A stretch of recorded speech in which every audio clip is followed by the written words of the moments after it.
কিছু কিছু মানুষ, কিছু কিছু দল, কিছু কিছু গোষ্ঠী একটা বোঝানোর চেষ্টা করছেন যে ৭১ কোনো ঘটনাই ছিল না।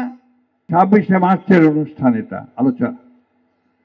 আজকে আরেকটি কালো দিন, কালো রাত্রি, যে কথাটা যেন আমরা কখনোই ভুলে না যাই।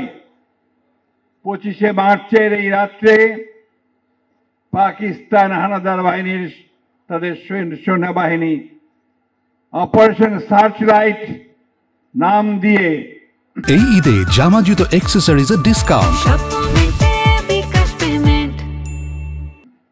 রাতের অন্ধকারে ঝাঁপিয়ে পড়েছিল বাঙালিদের উপরে, ঝাঁপিয়ে পড়েছিল ঢাকা বিশ্ববিদ্যালয়ে, ঝাঁপিয়ে পড়েছিল জগন্নাথ বিশ্ববিদ্যালয়ে, রাজারবাগে, পিলখানায় বিডিআরের, এবং তারা অসংখ্য মানুষকে সেদিন হত্যা করেছিল। এই কথাটা যেন আমরা কখনো ভুলে না যাই। সেই কালো রাত্রির কথা আমাদেরকে প্রত্যেককে মনে রাখতে হবে যে পাকিস্তান সেনাবাহিনী সেই যে হত্যাযজ্ঞ করেছিল তার জন্য আজ পর্যন্ত কিন্তু ক্ষমা চায় নাই। গণহত্যা করেছিল, লক্ষ লক্ষ মানুষকে হত্যা করেছিল, তার জন্য পাকিস্তান এখন পর্যন্ত কিন্তু বাংলাদেশের কাছে ক্ষমা প্রার্থনা করে নাই। বন্ধুগণের কথাগুলো কেন বলছি? কারণ এখন পরিবেশ তৈরি হয়েছে, কিছু কিছু মানুষ, কিছু কিছু দল, কিছু কিছু গোষ্ঠী একটা বোঝানোর চেষ্টা করছেন যে ৭১ কোনো ঘটনাই ছিল না, এবং মুক্তিযুদ্ধের যে আন্দোলন, মুক্তিযুদ্ধের যে যুদ্ধ, লক্ষ লক্ষ মানুষের যে আত্মত্যাগ, ৯ মাস, দীর্ঘ ৯ মাস ধরে বাড়ি ঘর ছেড়ে কোটি কোটি মানুষ যে ভারতে আশ্রয় নিয়েছিল, বাড়িতে থাকতে পারত না, পালিয়ে পালিয়ে বেড়াতো, যুবকরা তখন কেউ বাইরে থাকতে পারত না। সেই অবস্থাটা যেন আমরা ভুলে যাচ্ছি, ভুলে যাওয়ার চেষ্টা করা হচ্ছে। বন্ধুগণ, যারা সেদিন সহযোগিতা করেছে, যারা সেদিন সে হত্যাযজ্ঞে সহযোগিতা করেছে, তারা এখন গলা ফুলিয়ে কথা বলে। আমি কারো নাম বলতে চাই না, বলতেও চাই না, তিক্ততাও সৃষ্টি করতে চাই না। ইতিহাস ইতিহাসই, ইতিহাস কেউ বিকৃত করতে পারবে না। বন্ধুগণ, সেই জন্যই আজকের এই রাত্রিটি আমাদের কাছে অত্যন্ত কলঙ্কময় রাত্রি, দুঃখের রাত্রি। আমাদের বহু জ্ঞানী গুণী মানুষকে সেদিন ঢাকা বিশ্ববিদ্যালয়ে হত্যা করা হয়েছে, জগন্নাথ বিশ্ববিদ্যালয়ে হত্যা করা হয়েছে, পিলখানায় হত্যা করা হয়েছে, রাজারবাগে হত্যা করা হয়েছে। আর তারপরে এই রাতেই আমাদের সেই বীর নেতা, যাকে বলা হয়েছিল আওয়ামী লীগের পক্ষ থেকে অখ্যাত মেজর, সেই দিন তিনি সেই কালুরঘাট চট্টগ্রাম থেকে পাকিস্তান সেনাবাহিনীর বিরুদ্ধে বিদ্রোহ ঘোষণা করে তিনি যুদ্ধ শুরু করেছিলেন। আর তাদের নেতা, যাকে আমরা অসংবাদিত নেতা হিসাবে মেনে নিয়েছিলাম, যার নির্দেশে তখন বাংলাদেশ চলতো, তৎকালীন পাকিস্তান চলতো, তিনি রাতের অন্ধকারে পাকিস্তানিদের কাছে আত্মসমর্পণ করে পাকিস্তানে চলে গিয়েছিলেন। আর আওয়ামী লীগের সব নেতৃবৃন্দ তারা পালিয়ে ভারতে গিয়ে আশ্রয় নিয়েছিল। আর আমাদের লক্ষ কোটি মানুষকে অরক্ষিত রেখে কোন দিক নির্দেশনা না দিয়ে সেদিন তারা পালিয়ে গিয়েছিল। বন্ধুগণ, আমাদের আজকের এই দিনের সঙ্গে কিছু মিল আছে।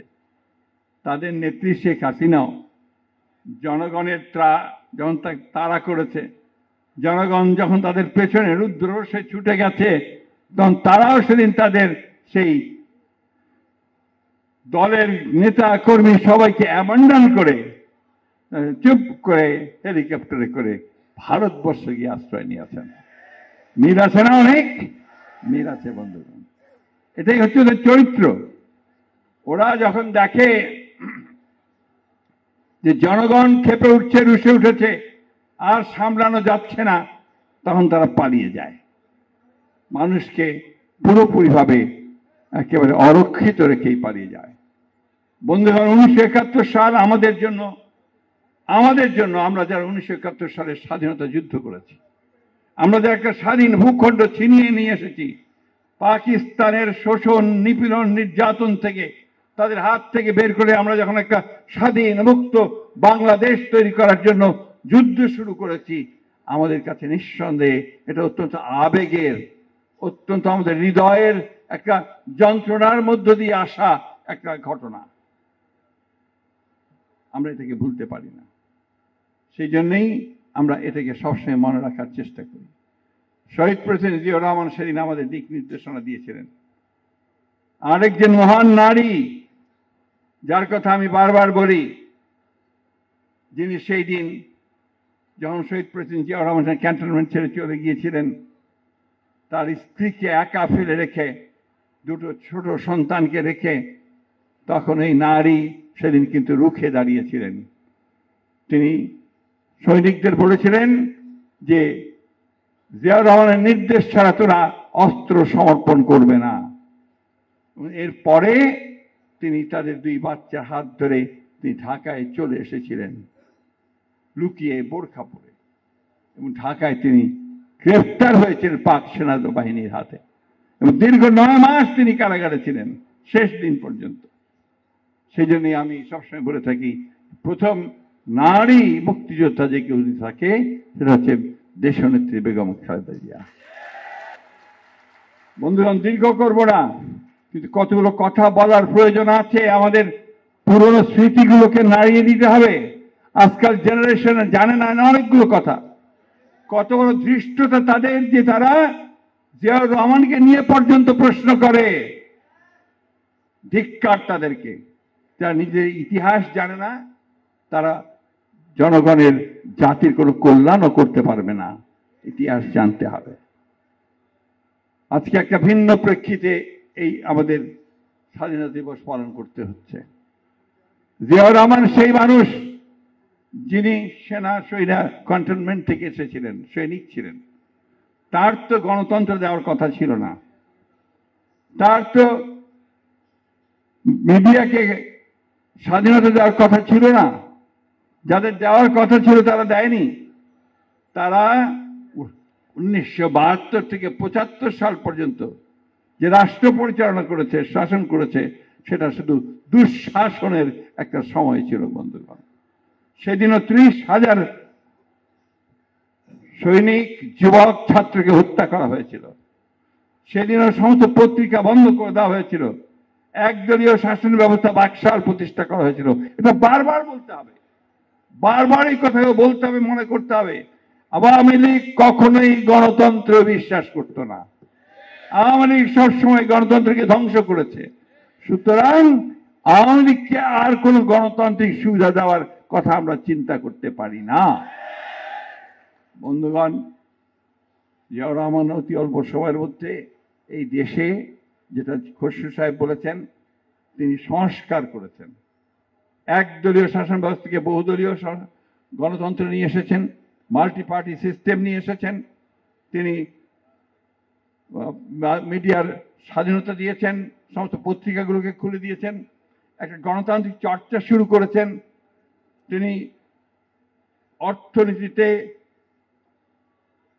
বহুমাত্রিক অর্থনীতি সৃষ্টি করেছেন, অর্থাৎ বেসরকারি মালিকানাকে নিয়ে এসেছেন, মুক্ত বাজার অর্থনীতি তিনি শুরু করেছেন, রিফর্ম নিয়ে এসেছেন। রিফর্মের শুরু তো শহীদ প্রেসিডেন্ট জিয়াউর রহমানের হাত থেকে। আজকে যারা রিফর্ম বলছি আমরা, আমাদের মনে রাখতে হবে যে রিফর্মের প্রথম শুরু করেছেন শহীদ প্রেসিডেন্ট জিয়াউর রহমান। এরপরে রিফর্ম করেছেন দেশনেত্রী বেগম খালেদা জিয়া। তিনি সংসদীয় গণতন্ত্র করেছেন, এবং যখন জনগণের দাবির প্রেক্ষিতে তিনি তত্ত্বাবধায়ক সরকারের বিধান কনস্টিটিউশনে সন্নিবেশিত করেছেন। তো এতগুলো মৌলিক সংস্কার কিন্তু এই বিএনপির হাত দিয়েই হয়েছে।